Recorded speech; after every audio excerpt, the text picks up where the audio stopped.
말씀 시편 69편 19절부터 36절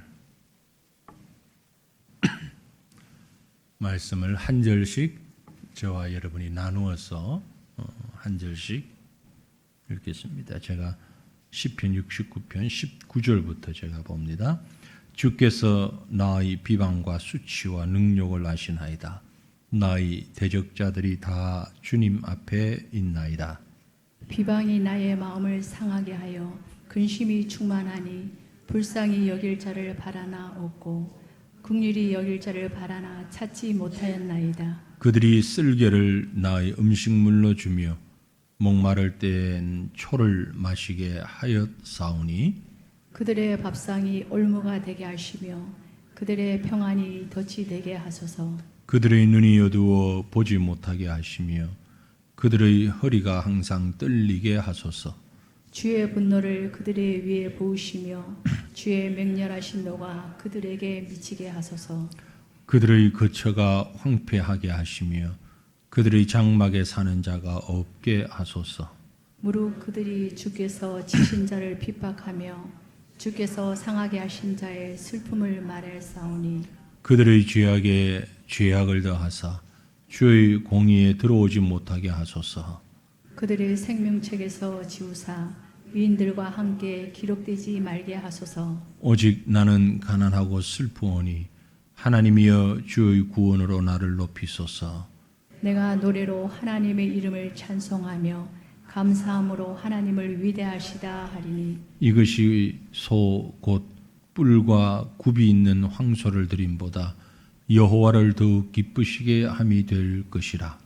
공고한 자가 이를 보고 기뻐하나니 하나님을 찾는 너희들아 너희 마음을 소생하게 할지어다. 여호와는 궁핍한 자의 소리를 들으시며 자기로 말미암아 갇힌 자를 멸시하지 아니하시나니 천지가 그를 찬송할 것이요 바다와 그 중에 모든 생물도 그리할지로다. 하나님이 시온을 구원하시고 유다 성읍들을 건설하시리니 무리가 거기에 살며 소유를 삼으리로다.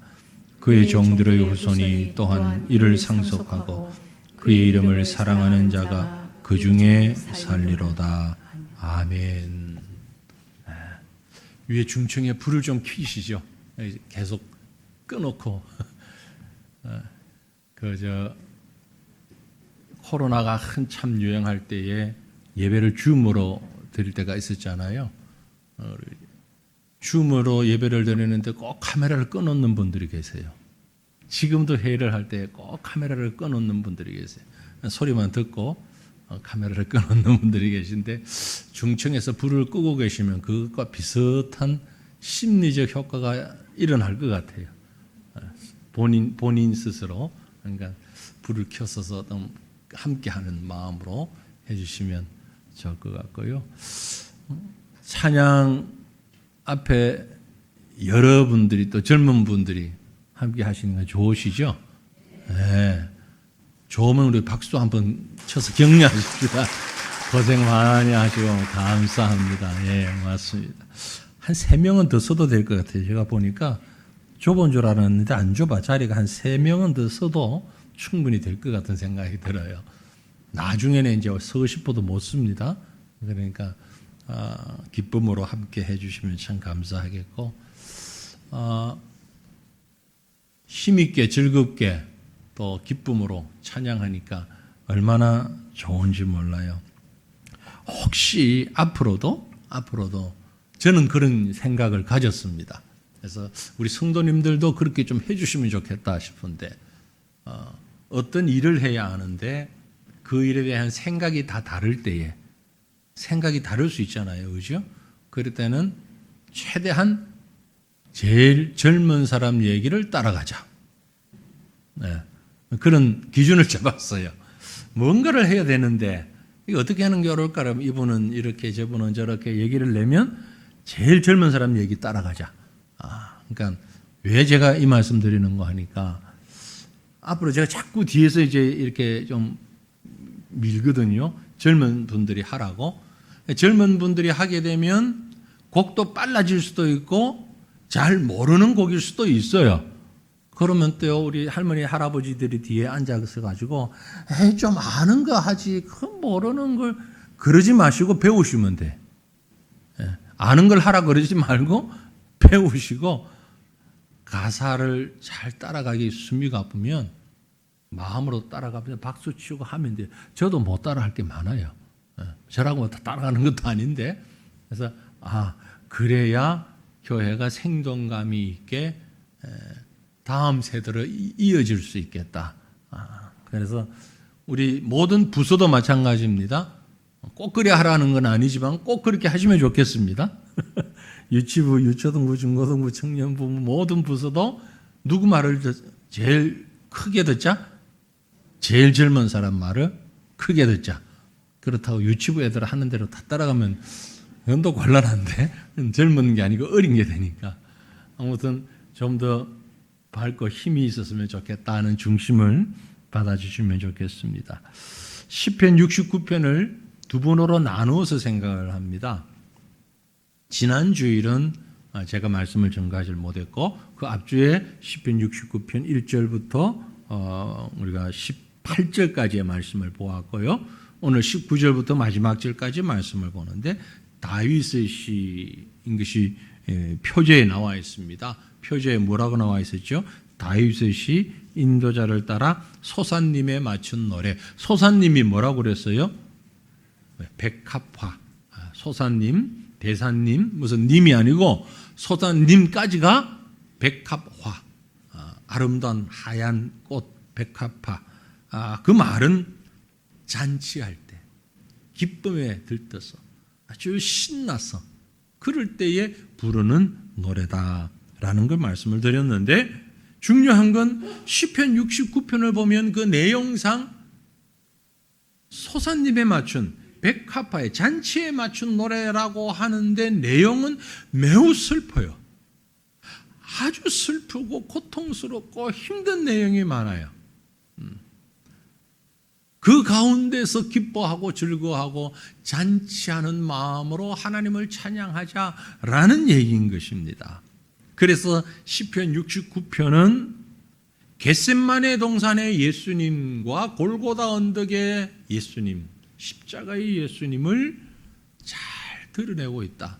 그렇게도 우리가 볼 수 있다는 말씀이 드렸습니다. 근데 이 시는 다윗이 지었는데 어떤 상황에서 너무 힘들고 어렵고 처절한 상황에서 자신의 그 연약함을 고백하면서 시를 적었어요.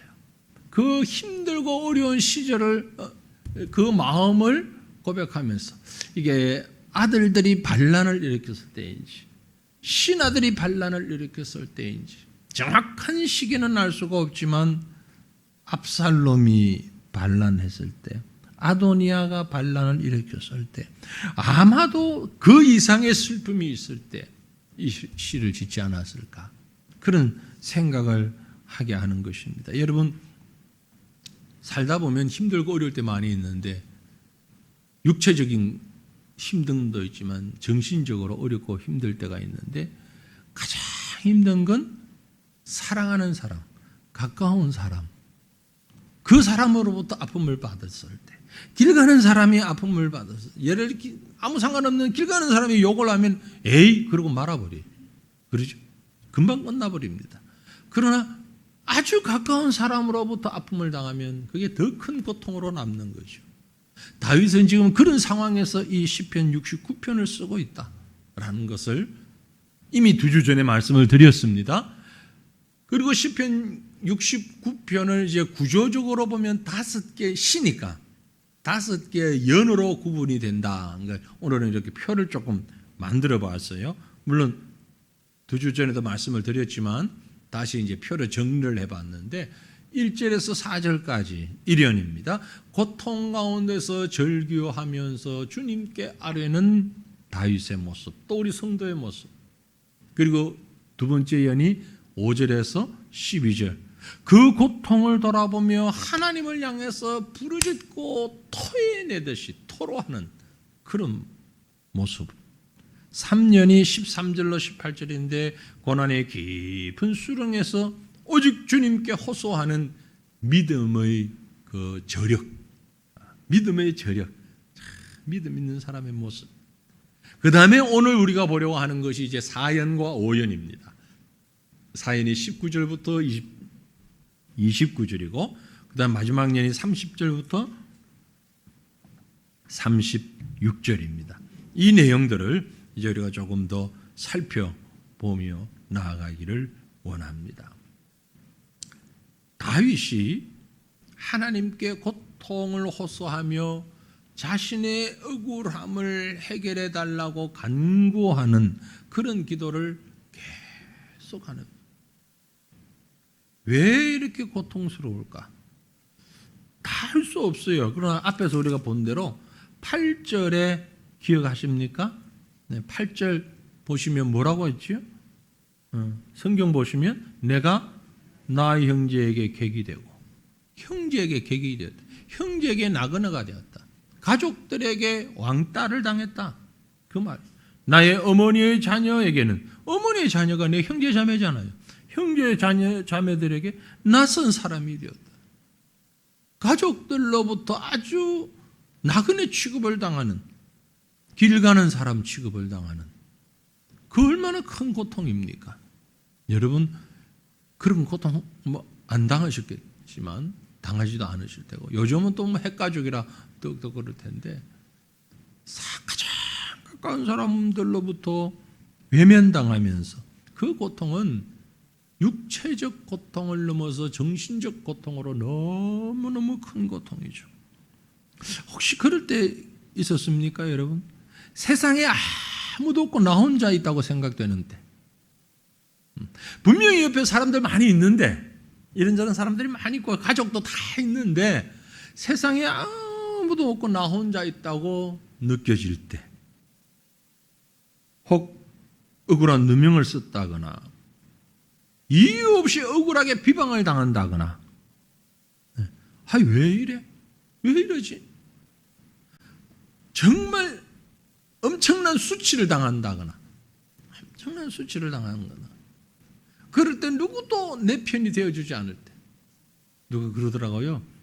이쁘게 차려입은 그 멋쟁이 아가씨든 아줌마든 다 하이힐을 신고 아주 멋지게 차려입고 화장하고 그렇게 가다가 꽈당 넘어졌을 때 팍 넘어졌을 때 안 일어난다고 일부러 일어나면 더 창피하니까 차라리 안 일어나고 가만히 있는 세상의 모든 누군가 옆에 와서 좀 이렇게 도와주고 세워주고 이러면 좋겠는데 지나가는 사람들이 키득거리고 손가락질이나 하고 웃고 이러면 더 힘들잖아요. 그 정도가 아니라 지금 다윗은 너무 힘이 들어서 자기 편이 도와줄 사람이 아무도 없을 때입니다. 그런 마음에서 하나님을 바라보는 거예요. 그래서 이 네 번째 예언이 19절에서 28절 말씀이 힘든 마음 가운데서 공의로운 재판을 간구하는 다윗의 모습을 볼 수 있습니다. 19절 말씀이죠. 주께서 나의 비방과 수치와 능력을 아시나이다. 나의 대적자들이 다 주님 앞에 있나이다. 나의 괴로움 누구보다도 하나님께서 다 알고 계시는데 나의 대적자들이 다 주님 앞에 있습니다. 이 말이 나의 괴로움 하나님이 다 아십니다. 하나님 저들을 막아주십시오. 저들을 막아주십시오. 대적자들로부터 억울한 비방과 수치를 당하고 고통 가운데 있을 때에 아무 생각 없어. 방법이 없어. 그런데 하나님 보고 계시지요. 하나님 보고 계시지요. 언젠가 제가 말씀드렸지만 제가 그런 경험이 이제 선교지에서 있었거든요. 근데 우리 담대해지면서 이제 주님 앞에 나도 주님 앞에 순교자 될 수도 있겠구나. 한 동네 마을 한 200여 명 마을 주민들 속에 딱 두 사람 저하고 다른 선교사 한 사람하고 두 사람 딱 앉혀놓고 인민재판 하듯이 막 얘기를 하면서 무슬림을 개종시켰다고. 사실은 개종시키고 싶은데 개종을 못 시켰는데 개종시키고 싶죠. 그런데 개종을 못 시켰는데 내가 개종시킨 게 아니고 다른 데서 개종해가지고 우리 신학교에 와서 공부를 하게 됐는데 그 신학교 짓고 그래서 학교가 진행이 되니까 여기 이름만 보면 무슬림인 줄 알거든요. 몇 사람 누구 왜 억지로 개종시키냐고 막 와가지고 그 분위기가 얼마나 험악한지 그 순간은 이제 내 편은 아무도 없구나. 내 편은 아무도 없구나. 내 옆에 앉아있는 동료 선교사는 삐쩍 말라가지고 힘도 하나도 없고 나이는 저랑 비슷한데 얼마나 말랐는지 허리 사이즈가 28이야. 그 정도면 어느 정도인지 아시겠죠? 합동측, 우리 교단 선교사가 아니 합동측 선교사예요. 네, 그것도 같은 이시에 저까지 합해봐야 4밖에 안 돼. 오목사라고 있었거든요. 혼자도 5인데 이 친구는 안 오고 두 이목사가 가가지고 그 가운데서 이제 끝이구나. 이제 뭐 없구나. 방법이 없는 거야. 아무리 설명을 해도 안 되는데. 하나님 아시지요. 근데 하나님께서 그 마음들을 녹이셔가지고 머리털 하나 상하지 않냐고 해결됐어요. 깨끗이 해결됐어요. 단 그 집을 뺏겨버리고 말았죠. 2층짜리 건물 잘 지어가지고 땅하고 땅 사서 건물 지어서 뺏겨버리고 말. 아주 헐값에 10분의 1도 안 되는 헐값만 받고 뺏겨버리고 말았죠. 그리고 타협 아닌 타협을 볼 수밖에 없는. 왜냐하면 학생들이 위험을 당하니까. 우리 선교사들이 왔다 갔다 하지만 거기 상주하는 학생들이 위험을 당하니까 이건 아니다. 그래서 우리 물질을 포기하더라도 우리 계속 이 일을 해야 한다. 지금도 그 학교가 진행되고 있지요. 새로 다른 데 땅 샀어요. 그리고 건축하겠다고 지금 준비를 하는데 잘 안 되고 있는 거예요. 내 편이 아무도 없구나. 그 생각할 때예요. 다윗이 지금 아마 그런 마음보다 더 심각한 마음 아니었을까. 비방과 수치와 고통과 위험이 그 대적자들을 막아달라고 간절하게 기도하는 모습이 주님 앞에 있나이다. 이 대적자들이 다 주님 앞에 있나이다. 무슨 말이에요? 여러분, 아무리 어렵고 힘들어도 그곳에 주님이 계십니다. 안 계신 것처럼 보여도 네? 사방이 막히고 하늘도 막히고 다 막히고 세상에 나 혼자 있는 것만 같아서 절망할 수밖에 없는 상황 그 가운데서도 하나님이 계십니다. 다윗은 그걸 믿는 거예요. 그 믿음으로 고백하는 말이 바로 19절 말씀이에요. 나의 대적자들이 다 주님 앞에 있나이다. 나의 대적자들이 다 주님 앞에 있나이다. 이 말씀이 우리에게 힘이 되고 능력이 되고 위로가 될 수 있기를 간절히 바랍니다. 그래서 그 다음에 20절에 보면 이 풍전등화와 같이 위태로운 지경에 있는 모습을 이렇게 표현합니다. 비방이 나의 마음을 상하게 하여 근심이 충만하니 불쌍히 여길 자를 바라나 없고 긍휼히 여길 자를 바라나 찾지 못하였나이다. 대적자들의 비방을 받았던 그 마음의 상처와 근심을 치료해 줄 만한 자도 찾을 수가 없습니다. 우리 역시 상한 마음, 근심하는 마음, 누구에게 가서 얘기라도 좀 하면 좋겠는데 그 얘기할 사람도 없어요. 그때 여러분의 말을 들어주고 여러분의 마음에 위로를 주는 사람만 있다면 여러분은 정말 행복한 사람이에요. 내가 너무너무 힘든데 이 힘든 문제가 해결되는 것도 참 감사한 일이지만 이 답답한 마음을 들어줄 수 있는 사람이 있다면 너무 행복한 사람이에요. 그 대상이 가족이 되고 성도가 되어지기를 간절히 바랍니다. 구역을 왜 만들어 놨습니까? 전도회를 왜 만들어 놨습니까? 물론 커피 마시고 식사하고 교제하고 좋은데 그것도 하고 하지 말라는 얘기 그것도 하시고 그 다음에 정말 힘들고 어려울 때 붙잡고 같이 좀 하소연하고 같이 기도할 수 있는 사람 교회 안에서 두 사람만 만들어져 있으면 그분은 정말 멋진 신앙생활을 하는 사람이에요. 여러분 그런 사람 있어요? 정말 내 마음에 있는 거 다 털어놓을 수 있는 사람. 다윗이 지금 그 사람이 없는 거예요. 다윗도 못 만들었어요. 그런 사람을. 다윗도 못 만들었다고. 그렇게 고백할 수 있는 사람. 간절하게 원하는 거예요. 지금 다윗이 어떤 느낌을 받냐면은 21절에 그들이 쓸개를 나의 음식물로 주며 목마를 때에는 초를 마시게 하여 싸우니. 쓸개 드셔보셨어요? 쓸개. 안 드셔보셨죠? 생각만 해도 어때? 얼굴이 좀 찌그러져. 엄청 쓴 거. 여러분이 지금까지 먹어봤던 것 가운데 제일 쓴 거. 그게 뭔지는 모르지만 하여튼 참 쓴 거. 목이 말라서 갈증이 막 나는데 식초만 주는. 식초 원액을 주면서 마시라고는. 아무도 내 편이 없다는 거죠. 이건 지금 물론 시입니다. 시기 때문에 대적자들로부터 당하는 위험과 그 고통을 은유적으로 시적 은유를 가지고 표현하고 있는 거예요. 누가 그런 비유를 했더라고요. 이 말씀을 비유를 하면서 다윗이 지금 당하는 수치와 고통과 아픔과 답이 없다는, 해결할 수 없다는 것은 마치 이와 같은 것이다. 왜 돈이 너무 급해가지고 이 급전을 낸다 그러죠. 돈 장사하는 사람들한테, 나쁜 사람들한테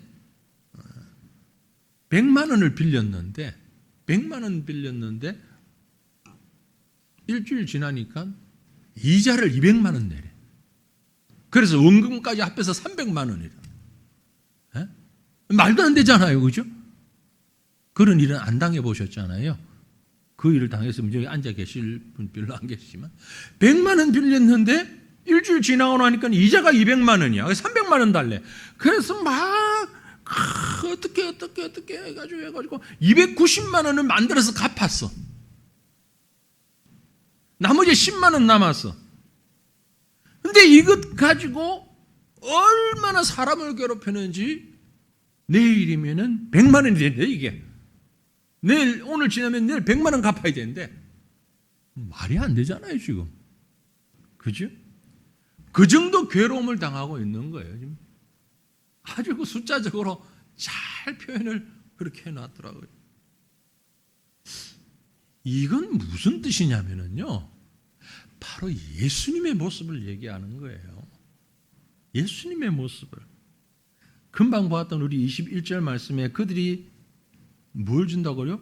쓸개를 나의 음식물로 주고 목마를 때에는 초를 마시게 하였다. 자, 그럴 때 여러분 머리에 스쳐가는 장면이 하나 있어야 됩니다. 그죠? 요한복음 19장 28절로 30절 말씀이에요. 같이 한번 읽어봅니다. 그 후에 예수께서 모든 일이 이미 이루어진 줄 아시고 성경을 응하게 하려 하사 이르시되 내가 목마르다 하시니 거기 신 포도주가 가득히 담긴 그릇이 있는지라 사람들이 신 포도주를 적신 해면을 우슬초에 메어 예수의 입에 대니 예수께서 신 포도주를 받으신 후에 이르시되 다 이루었다 하시고 머리를 숙이니 영혼이 떠나가시니라. 아멘. 여기 신 포도주, 그리고 오늘 10편에서 얘기하는 초를 마시게 했다라는 것이 바로 그 말씀을 얘기하고 있는 거예요. 다윗은 자기의 고통을 가지고 그렇게 표현하고 시적으로 은유적으로 표현을 했는데 이건 결국 무엇이냐면은 우리 예수님께서 정말 말도 안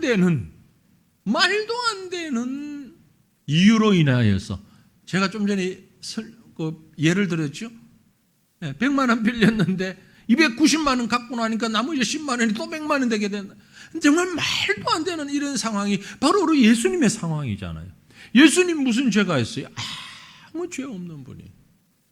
그런데 그 예수님이 이리저리 밤을 새우며 재판받고 헤롯에게로 빌라도에게로 하다가 멸시를 받고 십자가를 지고 고통의 자리에 가서 그 힘든 고통의 순간에 목마르다 그러니까 신포도주 초를 줬다. 그 신포도주가 바로 초예요. 식초 원액 같은. 그걸 줬다 이 말이에요.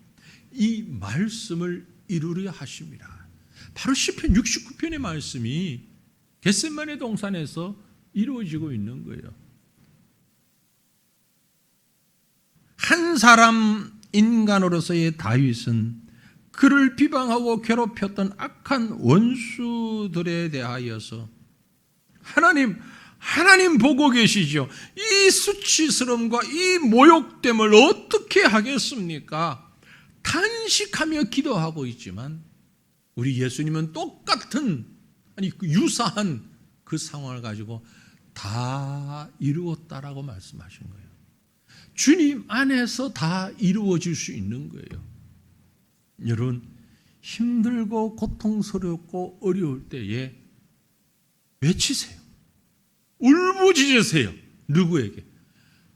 하나님 아버지 앞에. 하나님 아버지 앞에. 제가 아까 말씀드렸죠? 교회 안에 내 마음을 다 터놓고 얘기할 수 있는 사람 2사람만 있으면 정말 훌륭하게 신앙생활을 한 사람이라고. 그런데 그 2사람 잘 없어요. 힘들어요.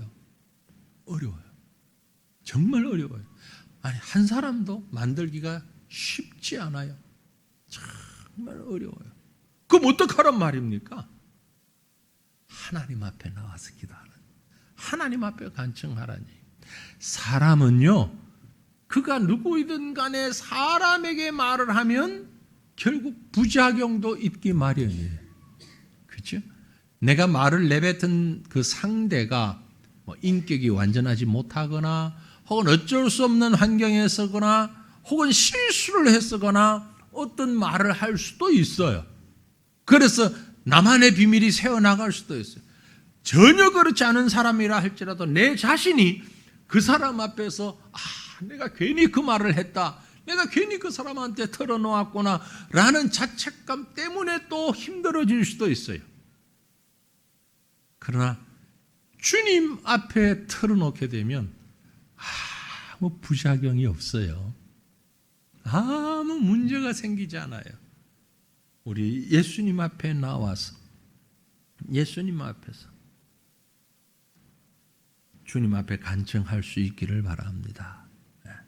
어떤 분은 그런 얘기도 해요. 자, 오늘 이 말씀을 보고 22절부터 25절 말씀, 본문 말씀에 22절로 25절 말씀 같이 읽습니다. 그들의 밥상이 올무가 되게 하시며 그들의 평안이 덫이 되게 하소서. 그들의 눈이 어두워 보지 못하게 하시며 그들의 허리가 항상 떨리게 하소서. 주의 분노를 그들의 위에 부으시며 주의 맹렬하신 노가 그들에게 미치게 하소서. 그들의 거처가 황폐하게 하시며 그들의 장막에 사는 자가 없게 하소서. 무슨 말이에요? 이 말이 잘못된 사람들이 이 구절을 가지고 무슨 얘기를 하냐면은 저주 기도라는 표현을 합니다. 저주 기도. 그 말 표현만 그대로 놓고 보세요. 한마디로 얘기하면 날 버리고 가시는 님은 심리도 못 가서 발목이 똑 부러지게 하소서. 똑같은 거잖아요. 그죠? 그래요. 네. 발병 나게 해달라. 나에게 괴로움을 주는 저 사람들, 밥상이 올무가 되게. 생각만 해도 끔찍하지. 밥을 입에 딱 넣었는데 탁 눈이 어두워서 보지도 못하게, 허리가 항상 떨리게. 허리 아픈 사람들 지금 안 그래도 고통스러운데, 예? 그래서 이걸 저주기도라고 얘기를 하면서 그런 논리를 가지고 신학적 이론을 펼치는 엉뚱한 사람들이 있습니다. 근데 이건 저주기도가 아니라 하나님의 공의에 대한 호소예요. 하나님의 공의. 하나님, 저들은 지금 나에게 이런 괴로움을 주면서 너무 즐거워하고 있습니다. 우리 한글 성경 가운데 표준 세번역 성경 보면 이 22절에 그들의 밥상이라는 말을 잔치상이라고 표현을 해놨어요. 참 괴롭히면서 자기들은 좋아서 막 잔치하고 웃고 떠들고 하는데 그들을 하나님께서 막아달라는, 화를 당하게 해달라는, 하나님 심판해달라는 얘기예요. 하나님의 공의에 의존하는 기도인 것입니다. 여러분, 다른 사람의 고통을 위해서 그 사람이 고통스럽지 않도록 간구하는 기도는 하지만 더 고통스럽게 해달라는 기도는 해서는 안 되고 그 기도는 응답되는 기도도 아닙니다. 그런 기도는 바른 기도의 자세가 아니에요. 아무리 힘이 들어도 하나님께서 사랑하시는 자녀들을 훈육하는, 성숙시켜가는 과정 속에서는 때로는 고통이 있습니다. 아픔이 있습니다. 그러나 그 고통과 아픔도 하나님이 주시는 거예요. 하나님의 공의가 실현되면 되는 겁니다. 그 공의를 위해서 기도할 수 있기를 원합니다. 나아가서 26절을 봅니다. 무릇 그들이 주께서 치신 자를 핍박하며 주께서 상하게 하신 자의 슬픔을 말하여 사오니, 주께서 치신 사람, 주님께서 상하게 하신 사람, 꼭 악한 사람만을 얘기하는 것이 아니라 다른 사람들, 평소에 나를 괴롭게 하는 사람들, 그 사람들 얘기하는 거예요. 27절 8절 보면 그들의 죄악에 죄악을 더하사 주의 공의에 들어오지 못하게 하소서. 그들을 생명책에서 지우사 의인들과 함께 기록되지 말게 하소서. 정말 다윗의 마음이 얼마나 힘들고 아팠으면 이렇게까지 기도를 했을까라는 생각을 해봅니다. 그래서 오늘 이 시간에 우리가 내릴 수 있는 결론, 이 말씀만 기억했으면 좋겠습니다. 힘들고 고통스러울 때는 어떻게 해라? 하나님 앞에 나가서 기도해라. 만약에 사람 앞에 가서 이런 기도를 했다면, 이런 간청을 했다면 그 사람은 그 대상자를 다시 보지 못할 거예요. 다시 볼 수가 없을 거예요. 인간의 관계 속에는 죄인과 죄인이기 때문에 죄인이 이런 간청을 했을 때 다시 보기 어려워요. 힘들어요. 그때 주님 앞에 나가는,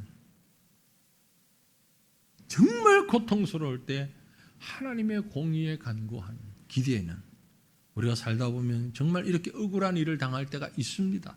이미 그런 경험도 있으시겠지만 그 단계까지 이르렀을 때 참된 제자의 길은 조용히 주님 앞에 가는 것입니다. 도저히 해결할 길이 보이지 아니할 때. 그래서 이제 마지막 29절로 36절의 내용을 보면 다윗의 시는 감사와 찬송 그리고 기쁨의 모습으로 나타납니다. 감사, 찬송, 기쁨. 너무 그 고통 가운데서 하나님 앞에서 실컷 울고 나니까, 여러분 그런 경험은 있으시죠? 실컷 울고 나면 마음이 후련한 거예요. 마음이 좀 편안한 거예요. 지금 다윗은 하나님 앞에서 할 소리 못할 소리, 되는 말 안 되는 말 다 했어요. 이런 말을 하면 안 돼. 그런데 하나님 앞에서 다 했어. 여러분 그렇게 하셔요. 그런 말 하면 안 돼. 적어도 목사가, 적어도 교인이 그런 말을 하면 안 돼. 그런데 하나님 앞에서는 돼. 하나님 앞에서는 누굴 욕을 하든지 무슨 말을 하든지, 저도 안 들을 테니까 문 딱 잠궈 놓고 들어가 가지고, 우리 교회에서 제일 방음 잘 되는 데는 성가대실 지하 1층에 찬양대실, 저기 딱 들어서 문 딱 잠그면은요 밖에서 아무 소리도 안 들려. 그러니까 거기서 들어가 가지고 막 과음을 지르는데 뭘 하든지 막 기도해요. 할 소리 못할 소리 다 하셔도 괜찮아. 그러고 나면 하나님의 위로가 그 속에 임할 거예요. 속이 후련해져. 그 다음에 나오는 말, 그게 뭐냐면 감사와 찬송이에요. 29절 30절 말씀 봅니다. 오직 나는 가난하고 슬프오니 하나님이여 주의 구원으로 나를 높이소서. 내가 노래로 하나님의 이름을 찬송하며 감사함으로 하나님을 위대하시다 하리라. 그 고통 가운데서의 호소, 답이 있습니다. 그 답은 하나님께 있어요. 지금 여러분이 어떤 문제를 가지고 고민하고 있습니까? 지금 어떤 문제를 가지고 너무너무 고통스럽고 힘들어하고 있습니까? 답은 있어요. 누구에게? 여러분 자신에게 있어요.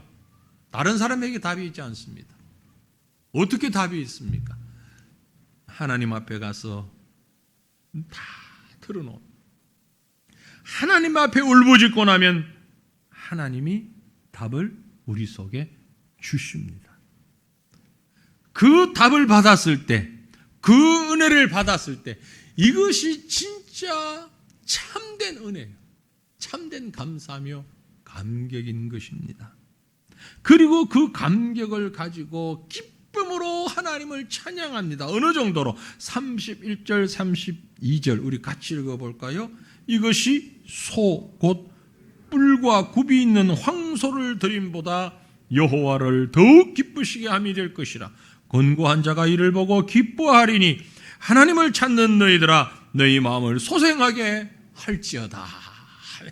너무 좋아서 흥분하면서 지금 찬양하는 겁니다. 이게 바로 그 어떤 제물을 드리는 것보다 최고의 제물이다. 여러분이요, 여러분 가운데 곤고한 사람이 있습니까? 힘든 사람이 있나요? 나를 보고 하나님을 찾으면서 같이 기뻐하세요. 이렇게 기뻐하세요. 이게 참된 소생입니다. 그 얘기를 하고 있는 것은, 세상에는요 죄 사함에 한계가 있어요. 세상에는요 문제 해결에도 한계가 있어요. 제물로도 한계가 있어요. 할 수 있는 것이 없고 어느 정도까지 가면 더 이상 할 수 없는 부분이 있습니다. 하나님만이 하실 수 있습니다. 세상에 곤고한 자들이 얼마나 많이 있습니까? 지금 우리 사회가, 그래도 우리 교인들, 과천이라는 지역, 또 우리 교회 오시는 분들은 그렇게 곤고하게 어려운 분들 물론 계시지만, 제가 다 몰라가지고 그럴 수 있지만 정말 곤고한 사람들이 우리 땅에도 우리나라에도 정말 많이 계시거든요. 힘들고 어려운 사람들이, 참 어려운 사람들. 국가에서 주는 그 보조금 얼마, 그것 외에는 다른 아무 수입을 가질 수도 없고 수입을 올릴 수도 없고 몸이 따라주지도 않고 너무너무 고통스럽게 사는 사람들, 육체적이고 재정적인 것뿐만이 아니라 정말 힘들고 어려운 여러 가지 상황 때문에 고통스러워하는 사람들. 방법은 하나님 앞에 찬양하는 것입니다. 찬양하기 위해서 다 내어 쏟아놓는 것입니다. 그때 마음의 상처가 진정으로 치유될 수 있는 것입니다. 우리 치유 상담이라는 말을 많이 합니다. 요즘 많은 분들이 그 치유 상담의 대상자이기도 하고요. 그러나 진정한 치유 상담은요, 하나님께 있어요. 어떤 사람에게 있는 것이 아니라 하나님께 있어요.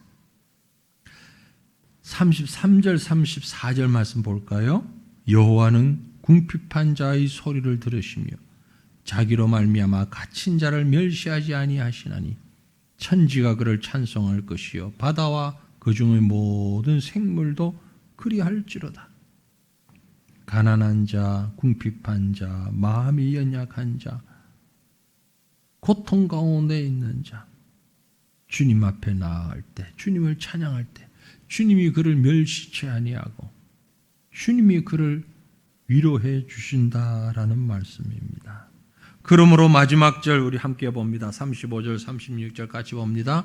하나님이 시온을 구원하시고 유다 성읍들을 건설하시리니 무리가 거기서 살며 소유를 삼으리로다.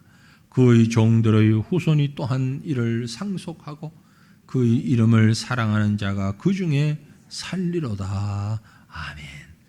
하나님이 시온을 구원하시고 하나님의 백성들을 구원하시고 유다 성읍들을 건설하시리니 하나님의 자녀들을 다시금 회복시켜 주실 것이니 무리가 거기에 살며 모든 성도들이 하나님이 회복시킨 그곳에서 살며 그것을 소유로 삼으며 그들뿐만이 아니라 종들과 후손들에게도 그 아름다운 믿음이 상속으로 이어져서 그 하나님을 사랑하는 자들이 그 기쁨을 누리게 될 것이라는 완벽한 회복의 모습을 노래하고 있는 거예요.